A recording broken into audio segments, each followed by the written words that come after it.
It's Dandelion, and we're gonna go from this to this! Oh, I figured it would be fun to just answer a few questions of just a little bit of my opinions today about the Denver drag scene and what it's like to get started in drag. And yeah, I'm gonna get some foundation on and get started on my eyes, and let's get through some questions. All right, so I got some foundation basing on. And yeah, I'm just gonna do some quick questions that I thought would be kind of fun to answer. I'm just gonna grab a quick eyeshadow really quick that I can put on while I'm talking. I'm gonna do the Ellis Atlantis palette from Blend Buddy Cosmetics. Right. I am being Daphne from Scooby-Doo tonight, so I'm taking a more neutral look. So yeah, I'm probably gonna do some of these more cool tones. And then maybe a touch of purple in there too. Or maybe even a touch of green. Yeah, we'll see.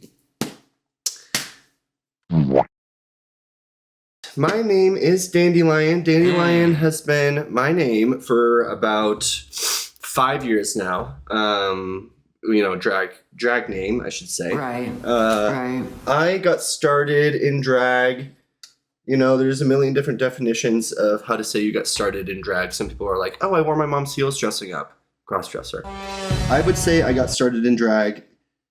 Like my first time was in high school. I played Edna in Hairspray. But that was kind of more theater, obviously. Correct! So it wasn't really until college that I started watching Drag Race. You know, I'm definitely a child of Drag Race.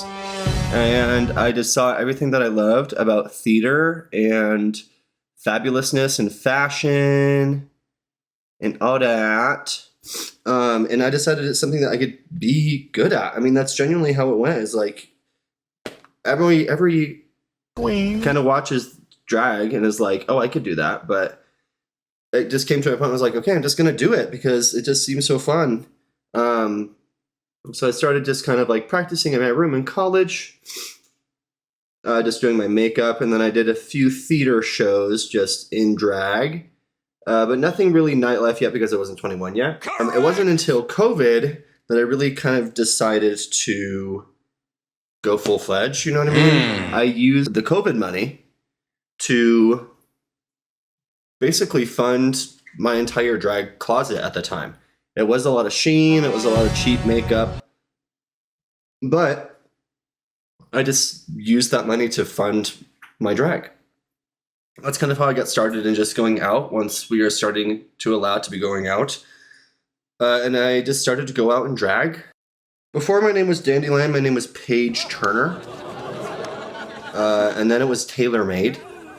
But now it's Dandelion. It's Dandelion because I like that Dandelion is kind of a weed and a flower. I like weed and I like flowers.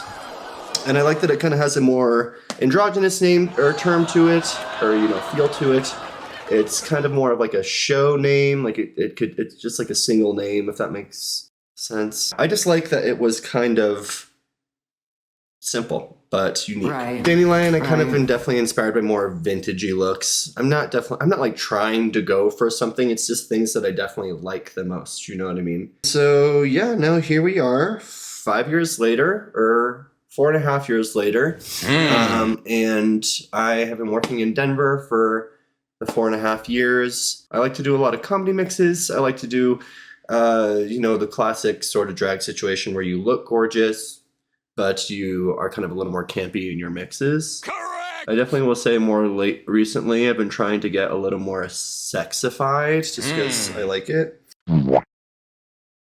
I would say Denver drag is actually pretty good compared to a lot of other cities compared to its size. Denver has a lot of work. I mean, it really does. There's a lot of people that really enjoy drag here. Correct! It's obviously a lot of more of like an outdoorsy city, but people enjoy drag. There's a lot of gay people in Denver. I have not felt the need to move. Denver drag is kind of two different sides. Obviously, there is the depiction that has been on RuPaul's Drag Race, which is kind of the more like alt side, which is cool. I mean, there's definitely a lot of kind of alternative queens here, which is a very honestly unique compared to a lot of other cities. Right. But I would not say that is the majority. I genuinely would say the majority of queens here are kind of more of like the dancing diva, like show, like pop star, you know what I mean? Pop star aesthetic. Denver drag, I feel, is very welcoming. I think that the best way to get started in drag is genuinely just to practice doing it. I mean, it's one of those things where you just got to do it. It's, if you keep asking how to do it, you're just not going to be able to figure out how to do it yourself, if that makes sense. My tips would be definitely to practice your makeup before you start going out, so you can get your makeup at a point that you feel a little more comfortable. Another tip would be just to go to drag shows. I mean, the reality about drag at its current state is that it's mostly a nightlife art form. So I would just recommend going out, trying to meet queens that you respect.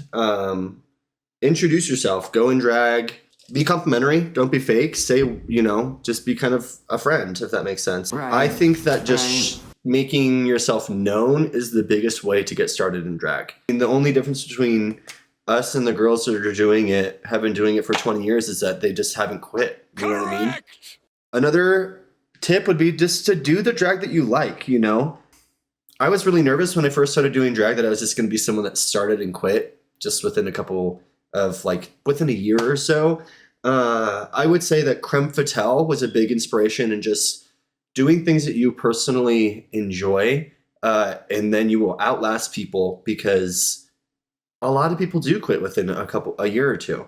Drag the career is not for everyone.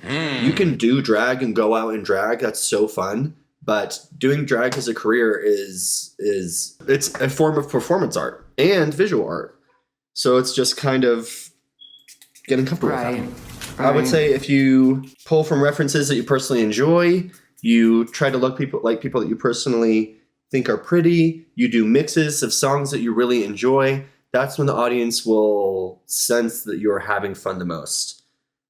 I think the biggest tip for doing drag is remembering that it's supposed to be fun. Nobody wants to be the sad clown at the party.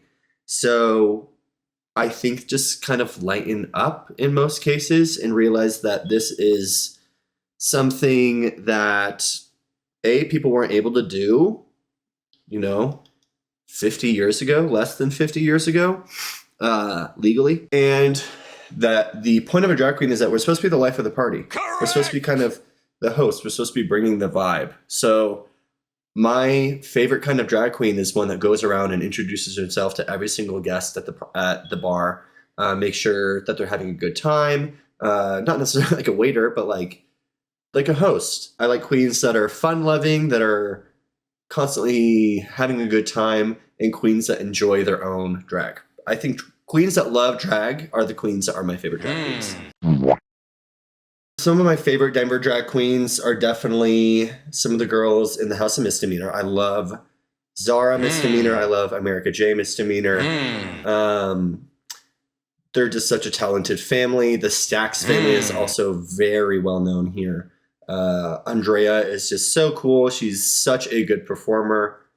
And then I would say Nini Coco is probably just the best of what Denver drag has to offer in terms of what to put forth and represent Denver, I would say.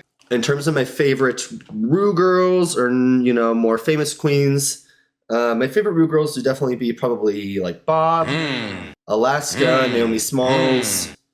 Honestly, she never comes to mind as one of my favorite queens, but Trixie, just like, I watch everything she puts out. She just happens to be one of my favorite queens because she's so good at putting out content. Correct. In terms of non-Rue girls, I love Meatball. Meatball is just one of my absolute favorite drag queens in the entire world. She's so funny. Again, queen of the party. Meatball does do a really good job of just, I think, hosting. Creme Fatale, I just think is so talented. And then I honestly love, like, the showgirls. I love Sasha Colby. I love the Girlfriend Experience. I love Jasmine Kennedy. I just love I love the showgirl aesthetic. I really do. Right. All right, I'm going to finish this wing because it's taking me forever. And yeah, I will see you at the end of the video and we will see the final look. All right, this is the final look. I hope you guys like the look. I kind of wanted to go for like a little hippie, little spooky ghost sort of situation. The dress has like a skeleton on it that I stoned. So yeah, here we are, and we'll see you in the next video. Thank you so much for joining me.